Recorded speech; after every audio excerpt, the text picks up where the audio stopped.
So, Ramona, what can you tell us about the timing for this decision for the Hawks? Well, look, a lot of teams wait till the offseason to make moves like this. The Hawks have lost 4 or 6 going into the break. They're sitting at 8 right now. This is a team that's underachieved, at least from their own expectations. And the teams behind them, Toronto and Washington, they're coming. And so if you're going to make a change now, then you have a chance to have Joe Prunty will be the interim coach. They'll have a chance to have a little bump here as they go as they try to make a playoff run. But the other reason why, and this is as our AJ Wojnarowski reported yesterday, Quinn Snyder, probably the most attractive head coach on the market.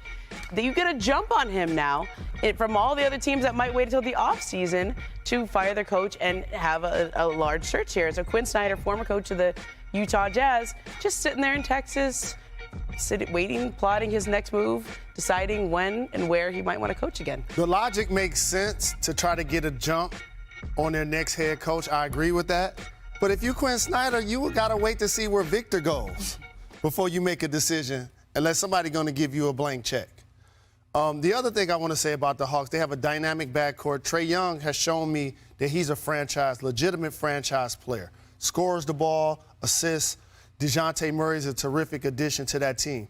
But a couple of dominoes didn't happen for the Hawks. Yep. When you draft Cam Reddish, you need that to work. It didn't work. When you get DeAndre Hunter in your building, you want him to, he's been a productive player, but you wanted him to be a more dominant player. And it seems like the last couple of years, it's all about Trey Collins. I like him with Trey. He's not having his best season, but ultimately, you're trying to get back what you got a couple of years ago, where they outplayed expectations. Yep. So now when you make it to the conference finals, it's like we should be doing that every year. And so you're now trying to reach for something that you were already ahead of the curve. So I'm not necessarily mad at it.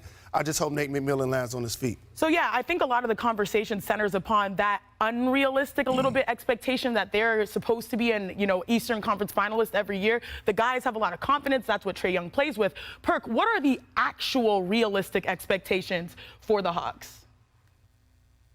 Well, let me say this, Shanae. Didn't the Hawks 2 years ago go to the Eastern Conference Finals under the leadership of Nate McMillan? And now you look at this roster, and to me, adding Murray was a serious upgrade. They have the pieces to compete. So in my opinion, I understand that it seems like that Nate McMillan lost the locker room. But here's the thing that I have a problem with right now. Right? Y'all know how I feel about Trae Young. He's one of the most disrespected superstars in the game today.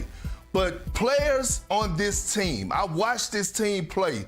Their body language sucked while Nate McMillan was trying to coach and hold them accountable. And now today, they didn't have 2 African-American coaches get fired, right? And I get it. Coach Lloyd wasn't doing a great job. Nate McMillan came in and was doing a decent job. But my thing is this.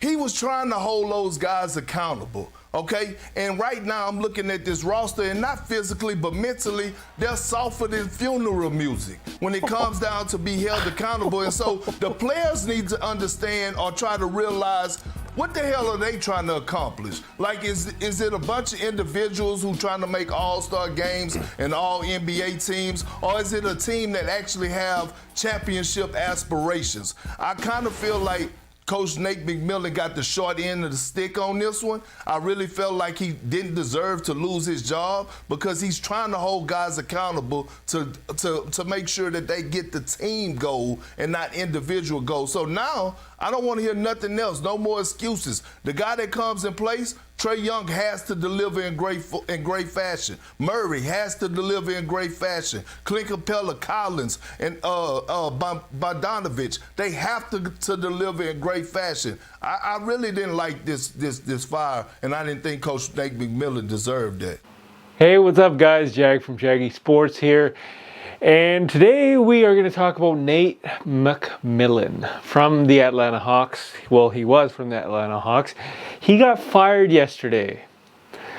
Why did he get fired? They're in 8th place. It's not like they're like 12th or 13th place. They lost their last 2, but according to Landry Fields, there's an argument between Landry Fields and ownership because they were upset the fact that prior to the All-Star game, The Hawks lost back-to-back to the Knicks and to the Hornets. That's why they're upset. And according to Landry Fields, his quote, and I might throw a couple words off by accident, his quote was, "I wanted to light a fire under them." So that's why he did the firing. That is 100% wrong if that is legit. If you wanted to prove a point, you would fire a guy. You would take money from him, cost him his job, all because you wanted to light a fire under them. That is 100% wrong, and I'm stunned. I am absolutely stunned this actually happened. Nate McMillan is a great coach. He wasn't like, the Atlanta Hawks were not getting the job done, instantaneously. They got two superstars in Trae Young and DeJounte Murray.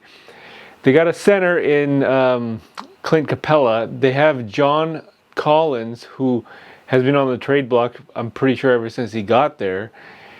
They got the talent. They just need to rejig the offense, rejig the defense, and obviously rejig the attitude for some of the players. Not going to name any names, but I thought, it was just more or less of a player issue, as in they need to rejig some of the members on the roster. But when I read that this morning, that he wanted to light a fire under them, meaning that's the reason why he fired Nate McMillan. That is the dumbest thing I've ever heard in my life. That is so childish. You cost a man his job because you wanted to light a fire under them. That is the reason why Nate McMillan got fired, because you wanted to prove a point. Like, I'm sure that there's other facts to this firing. There's both sides of the story. Maybe he wasn't getting along with the players. Maybe the players weren't listening to him. I heard rumors 2 months ago, and I knew that something was happening. It was a verbal altercation, not physical, verbal altercation between Trae Young and Nate McMillan, where Nate McMillan benched him, right?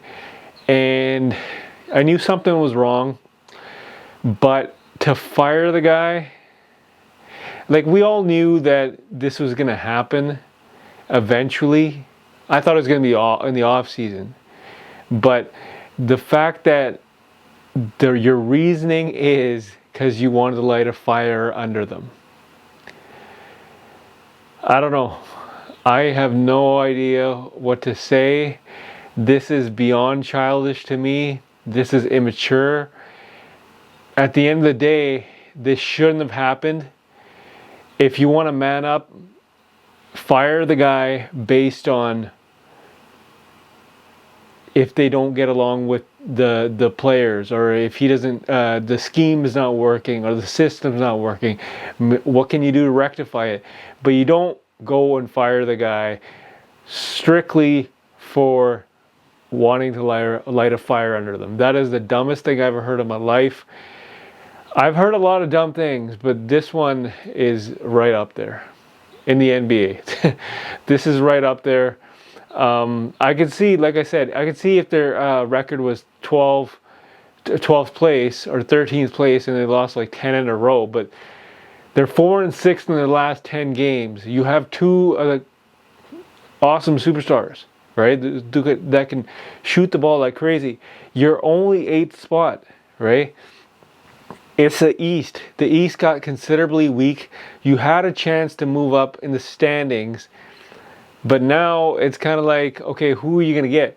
The rumor is that they want Quinn Snyder, but if I'm Quinn Snyder, why am I going to go into that toxic culture where they just fire a guy to prove a point?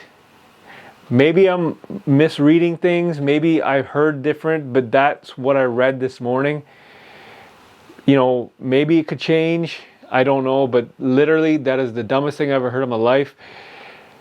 Leave a comment in the comment section. Tell me what you guys think about this stupid firing. Nate McMillan is a great coach, and he shouldn't been treated that way on the way out.